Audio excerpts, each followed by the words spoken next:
احادیث مبارکہ کی روشنی میں شب برات کی کیا اہمیت ہے؟ کیا اس رات کی عبادت ٹھیک ہے؟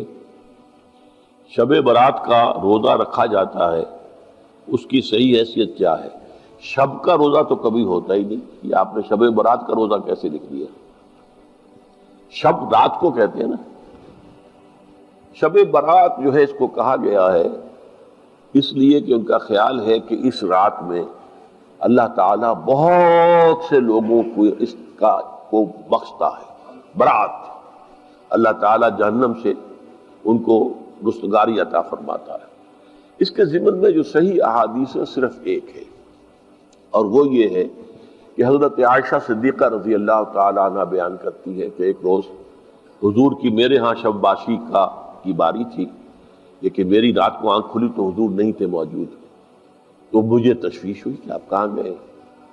تو میں ڈھونڈتی ہوئی وہ یا کسی اور کو آپ نے بھیجا، بہرحال مجھے پوری تفصیل یاد نہیں ہے، تو معلوم ہوا کہ آپ جنت البقیع میں گئے ہوئے ہیں اور وہاں پر استغفار کر رہے ہیں اللہ سے، اور تمام جو بھی وہاں پر مردے دفن ہیں ان کے لیے مغفرت کی دعا کر رہے ہیں۔ بس یہ ثابت ہے۔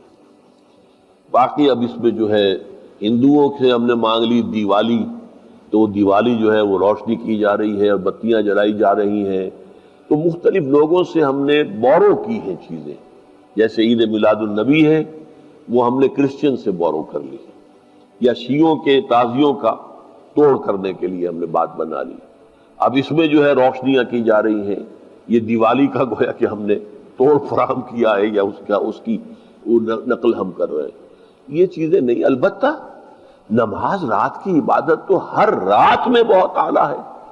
چلیے اگر اور دنوں میں نہیں ہوتا، اس رات کو آپ کو، کیونکہ حضور نے بھی استغفار کیا خاص طور پر جا کر جنت البقیع میں، تو اگر آپ بھی کریں، نماز پڑھیں اور استغفار کریں تو کیا ہے، بہت اچھی بات ہے، اس میں تو کوئی حرج کی بات ہے ہی نہیں۔ لیکن اسے کوئی تہوار کی طرح منانا، پٹاخے چھوڑنا اور جو ہے وہ روشنی کرنا، یہ بھارت صحیح نہیں ہے۔ روزہ بھی چونکہ 15ویں شب ہوتی ہے، 15واں دن ہوتا ہے، پھر اس اعتبار سے حضور کے معمولات میں تھا کہ آپ ہر مہینے کی 13، 14، 15 تاریخوں میں روزہ رکھتے تھے۔